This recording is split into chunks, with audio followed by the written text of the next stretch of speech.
La siguiente es Micaela Hierro Dori. Ella es argentina, pero nos hablará sobre Cuba. Se graduó en Relaciones Internacionales en la Universidad Católica de Salta, Argentina, y tiene una maestría en Ciencias Políticas de la Pontificia Universidad Católica de Chile.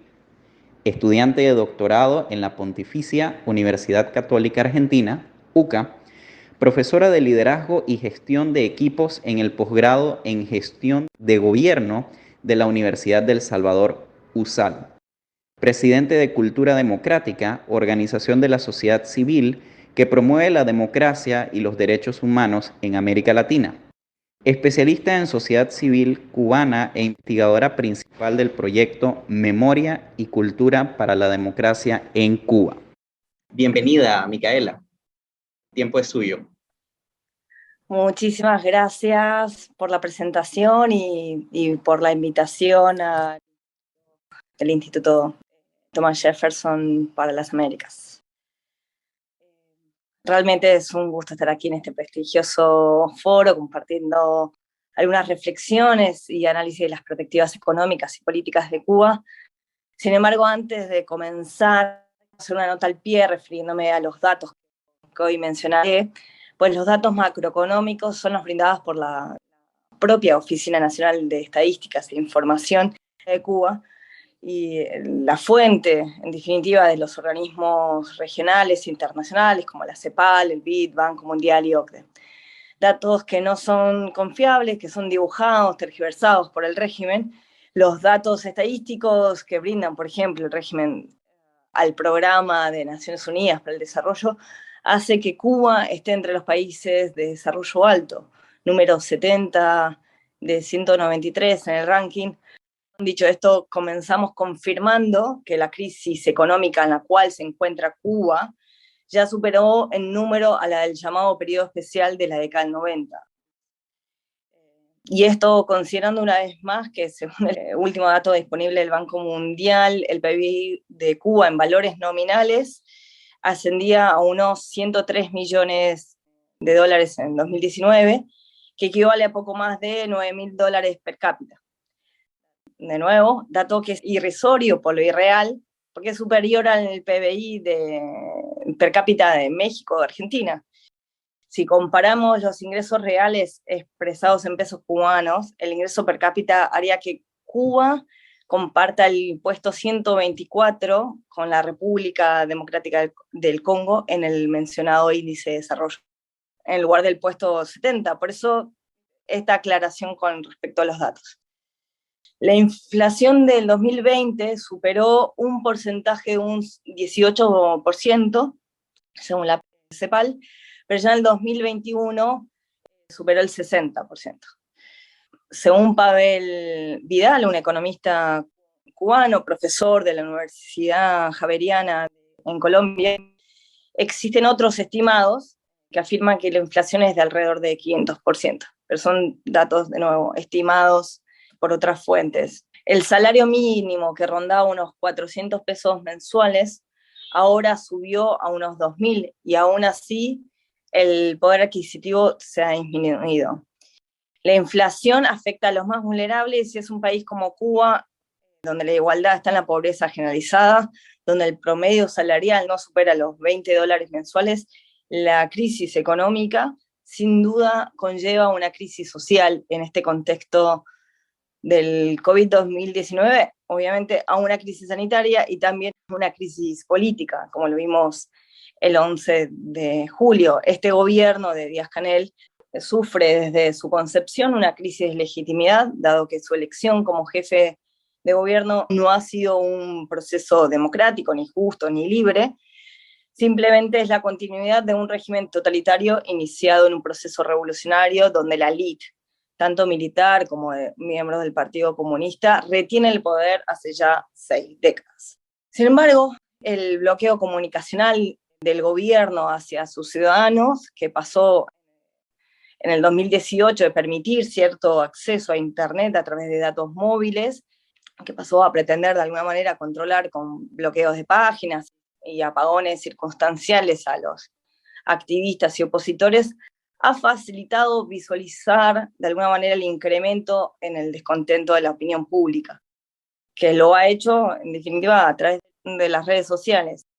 Y finalmente se derivó en las movilizaciones ciudadanas como la del 11 de julio, que son inéditas, y sorprendió al gobierno totalitario de las Fuerzas Armadas Revolucionarias. Cientos de miles de cubanos en más de 50 localidades salieron a las calles pidiendo alimentos, pero sobre todo pidiendo libertad, pidiendo cambio, gritando patria y vida. El saldo político de las manifestaciones del 11 de julio son el incremento de mayor represión, aumentando la lista de presos políticos de unos 100 a más de 800. Pero a su vez, en lo positivo podemos ver que hay un incremento de personas en la oposición, en los distintos niveles de organización y pluralidad ideológica, y especialmente una mayor expresión ciudadana espontánea, todos pidiendo cambio en Cuba. El saldo económico de las manifestaciones son las medidas excepcionales tomadas por Díaz-Canel el mismo 14 de julio, como la suspensión del límite de entrada de alimentos y de medicamentos en el equipaje, que evidencia otra cosa que el bloqueo le impone el mismo régimen al pueblo cubano. El déficit fiscal estaba ya en el 2020 en un 17.7 del PBI, y en el contexto de crisis, en plena pandemia y sin acceso al préstamo internacional por elección propia del gobierno, que permanece fiel al sistema económico y político elegido por la élite gobernante, solo puede recurrir a los amigos. Como lo dice Pavel en algún artículo, los alivios en la economía cubana durante 2021 han dependido de las donaciones internacionales de México, Rusia y China, Italia, entre otros países, lo cual, y esto dicho por mí, nos confirma que el eje geopolítico hacia regímenes autoritarios o gobiernos populistas y autocráticos sigue siendo la preferencia del gobierno de Díaz-Canel. En esta crisis económica existe no solamente la escasez de alimentos, sino también escasez de divisas. La contracción monetaria impacta en la reducción de las importaciones. En un país que depende de la importación para abastecer la demanda interna de alimentos, que va entre un 60 y un 80%, clarifica cuál es el origen de esa crisis humanitaria que enfrenta el pueblo cubano, y no es otra cosa que la ineficiencia del sistema socialista, por no decir comunista, porque ellos ya han decretado con la nueva constitución del 2019 que han dejado de serlo, o al menos no les conviene decirlo.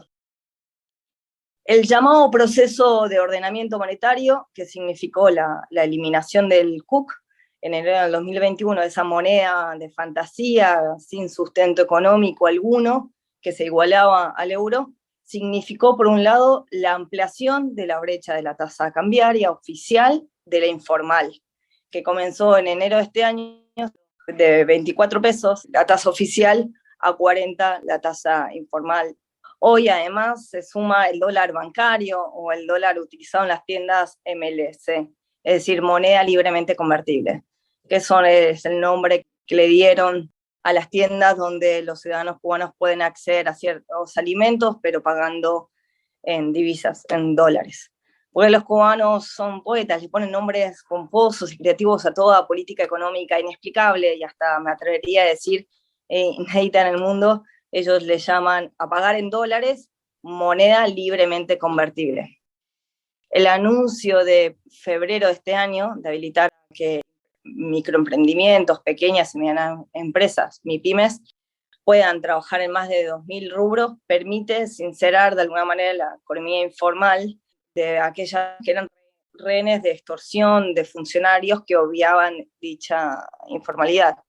Esta medida lejos está de ser una apertura real a la economía o un avance hacia un modelo mixto, como insisten en instalar mediáticamente los agentes del gobierno, pues se mantienen las restricciones a la inversión extranjera en el sector privado sin participación estatal y la prohibición a la acumulación de la riqueza como parte del autobloqueo que tiene el régimen con el pueblo cubano. Si bien el embargo económico impuesto por el gobierno de Estados Unidos se encrudeció con las cientos de medidas tomadas por el gobierno de Trump y mantenidas por Biden no son las que más afectan a la economía y el desarrollo de los cubanos, sino las mismas medidas restrictivas impuestas por el régimen castrista, siempre ambicioso por retener el poder a expensas del bienestar de su pueblo. Lamentablemente, en la economía de los decretos políticos y frases ideológicos no producen ningún efecto positivo, solo negativo. Cuanto más controles de precios, mayor inflación, cuanto más medidas inútiles que prometen a un inexistente ordenamiento, más señales para un mercado internacional desalentando a nuevos inversionistas y manteniendo las restricciones a los inversionistas cubanos con residencia en el exterior. En las perspectivas para el 2022 podemos prever que haya una crisis migratoria. Esta proyección se basa en la última decisión del régimen de Ortega de brindar el libre visado a los cubanos, a fin que exista una válvula de escape por Nicaragua. Así, el país centroamericano se convertirá en el último corredor migratorio que solo alimentará a la especulación y a los brotes que prometerán llevarlos hacia los Estados Unidos. En definitiva, esta historia ya es conocida, crisis humanitaria de los que migran varados en alguna frontera que les toca atravesar hasta llegar al país del norte, pérdida de vidas, abusos sexuales y otras historias de migrantes. Como dato de color, ya en este momento los pasajes a Managua se dispararon hasta llegar a venderse a unos $2.000. Podemos recordar la historia de la migración forzada por razones políticas o económicas, como las décadas del 60, la Operación Peter Pan, el éxodo de Mariel, el Maliconazo en el 94, pero así como en los últimos hechos, en los últimos 30 años, que el régimen ha hecho ciertos acuerdos con algunos países de la región, como fue con Chávez en Venezuela, con Correa en Ecuador y ahora Ortega en Nicaragua. Siempre han sido estos últimos casos por tiempo determinado, por eso esas condiciones solo pueden tener fecha de vencimiento. Son, como decía, válvulas de escape para menos bocas que alimentar, en definitiva. Ante la crisis alimentaria, alivia así la economía del país, permitiendo que emigren cierta cantidad de población. Ustedes recuerden que en Cuba hay 11 millones de habitantes, 2 millones fuera del país. En cuanto a este problema migratorio cubano, donde los jóvenes principalmente son los que sueñan con emigrar, solamente contribuye a los altos niveles de envejecimiento de la población, sumando las bajas tasas de natalidad, y que en este contexto de COVID se suman nuevos obstáculos.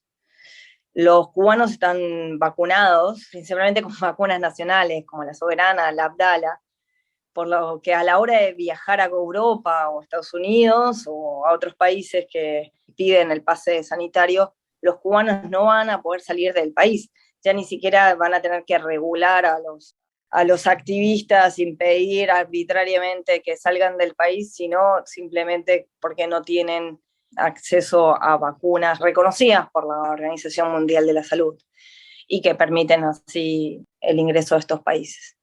Es en este contexto que se necesitan este tipo de vías como las de Nicaragua. Solamente puedo especular que es un pago de favores con la inteligencia cubana, con el régimen de Ortega, ahora que retuvo el poder con unas elecciones ficticias. Pero bueno, eso comentario aparte. Ahora bien, las fronteras de Cuba abrieron el 15 de noviembre, lo que tendrá una buena repercusión económica en el sector turístico, uno de los principales fuentes de ingresos del país. Aún esto no será suficiente para apalear la demanda interna de alimentos. Se puede prever, si uno considera que desde el 2018 fue el año en que se decretó 349, lo que facilitó la unificación y la articulación de artistas y activistas. Fue también el mismo año donde en diciembre se permitió el acceso a Internet, ya no en los puntos Wi-Fi, sino de los mismos teléfonos, con lo cual permite la movilidad, dato no menor, y entonces poder denunciar y hacer llegar al mundo las violaciones sistemáticas de los derechos humanos. Ya los activistas han sido más visibles por la ciudadanía. Podemos también mencionar la repercusión que tuvo la canción Patria y Vida, ahora ganadora de premios Grammy. Ha calado, en definitiva, en el espíritu del pueblo cubano. La imagen del régimen el ámbito artístico a nivel regional e internacional se ha ido erosionando a partir del accionar del movimiento artístico y la herencia del accionar de tantos miembros de la sociedad civil independiente desde la caída del muro de Berlín, que ha mantenido viva la llama de esperanza de iniciar un proceso de democratización en Cuba.